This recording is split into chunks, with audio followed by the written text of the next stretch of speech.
नमस्कार, IPO update section में आज हम बात करेंगे Denta water and infra solutions की। मेन बोर्ड पर लिस्ट होने वाला यह आईपीओ 22 जनवरी से लेकर के 24 जनवरी तक खुला रहेगा इन्वेस्टर्स के लिए। पहला दिन ऑलरेडी आईपीओ का जा चुका है और जिस हिसाब से इन्वेस्टर्स ने रेस्पॉन्स किया है दैट इज फिनोमिनल। बिकॉज एक तरीके से देखा जाए तो जब भी कभी कोई कंपनी मेन बोर्ड का आईपीओ लेकर के आती है और उस आईपीओ का साइज अगर छोटा होता है तो वहां पर लिस्टिंग गेन आने की प्रोबेबिलिटी बहुत ज्यादा होती है, क्योंकि बहुत सारे लोग आईपीओ में अप्लाई करते हैं और उन लोगों को अलॉटमेंट उस बेसिस पे रिलेटिवली कम मिलता है। इसीलिए पहले ही दिन हम देखेंगे रिटेल सेक्शन में लगभग 18 गुना आईपीओ सब्सक्राइब हो चुका। इंस्टीट्यूशनल कैटेगरी में स्मॉल एचएनआई और बिग एचएनआई में लगभग 30 गुना से ज्यादा की एप्लीकेशंस आई हैं। कंपनी का आईपीओ साइज लगभग 220 करोड़ रुपए है और मिनिमम 50 शेयरों के लिए अप्लाई करना होगा, जो कि लगभग 14,750 रुपए की बैठेगी एप्लीकेशन। कंपनी एनएससी और बीएससी पर लगभग 29 तारीख को लिस्ट होने की संभावना है। 29 जनवरी को कंपनी लिस्ट हो जाएगी।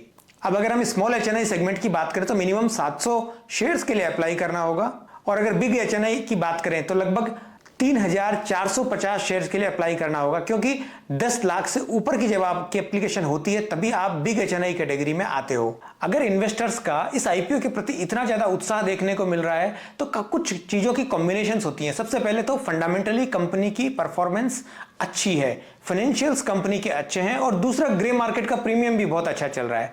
तो तीनों की हम एक ब्रीफली बात कर लेते हैं। कंपनी का रिटर्न ऑन इक्विटी लगभग 36 के आसपास है, जो कि फिनोमिनल है, क्योंकि कैपिटल गुड्स सेगमेंट की कंपनियां लगभग इस आरओई पे काम नहीं करती हैं। हम लिस्टेड पीयर्स को भी देखेंगे तो वहां भी ये कंपनी अपने कंपटीशंस के मुकाबले अच्छा कर रही है। कंपनी की ग्रोथ को देखते हुए कंपनी का प्राइस अर्निंग रेशियो 16 के आसपास रहेगा, जो कि पोस्ट आईपीओ के बाद होगा, मतलब इक्विटी फ्रेश इक्विटी इशू होने के बाद। तो ये भी कोई बहुत महंगा नहीं है। इस ग्राउंड पे अगर हम देखेंगे तो कंपनी एक रिलेटिवली अच्छे वैल्यूएशन पे अवेलेबल है। कंपनी आईपीओ से आई हुई रकम को अपनी वर्किंग कैपिटल की रिक्वायरमेंट और जनरल कॉर्पोरेट एक्सपेंसेस के काम में लेगी। अब चूंकि मेन बात हम कर लेते कि शेयर लिस्ट कहां पर होगा, तो ग्रे मार्केट का प्रीमियम बता रहा है कि लगभग 50% की तेजी के साथ ये शेयर लिस्ट हो सकता है, यानी कि लगभग 150 रुपए प्लस ग्रे मार्केट का प्रीमियम चल रहा है। तो अगर हम इश्यू प्राइस के ऊपर बात करें तो लगभग 50 से 55% की तेजी शेयर लिस्टिंग के टाइम पे दिखा सकता है। ऑब्वियसली ये बहुत चेंजेबल होते हैं मार्केट की सेंटीमेंट्स के अकॉर्डिंग। ये ग्रे मार्केट का जो प्रीमियम है काफी चेंज हो जाता है, बट आईपीओ की साइज और मार्केट की स्टेबिलिटी को देखते हुए ये अभी लग रहा है कि इसके आसपास ही शेयर लिस्ट होगा। अब हम कंपनी की स्ट्रेंथ और रिस्क के बारे में बात कर लेते हैं। तो कंपनी का जो की रिस्क एरिया है वो है कि एक geographical concentration, because normally company south के 2-3 स्टेट्स के अंदर ही काम कर रही है। नॉर्थ इंडिया में और ईस्ट इंडिया में कंपनी की प्रेजेंस बिल्कुल ही जीरो है। तो सबसे पहले ज्योग्राफिकल रिस्क।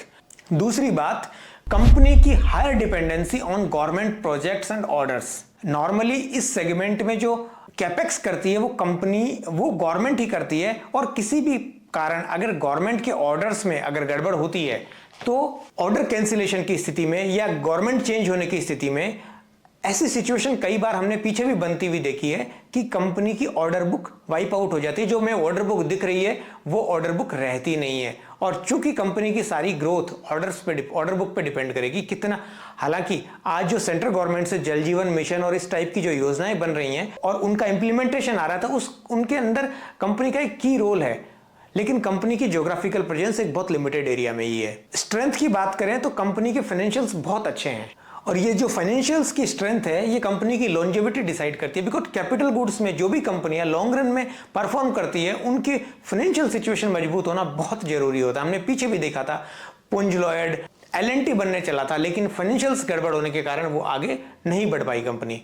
ये सेगमेंट ऑब्वियसली एक निश सेगमेंट है, क्योंकि इस सेगमेंट में वाटर की जो प्योरिफिकेशन का जो सेगमेंट है उसमें तो फिर भी 2-3 कंपनियां ही लिस्टेड है। हालांकि ये ड्रेजिंग के काम में है कंपनी ज्यादातर, तो वहां पे भी बहुत बड़ा कंपटीशन नहीं है।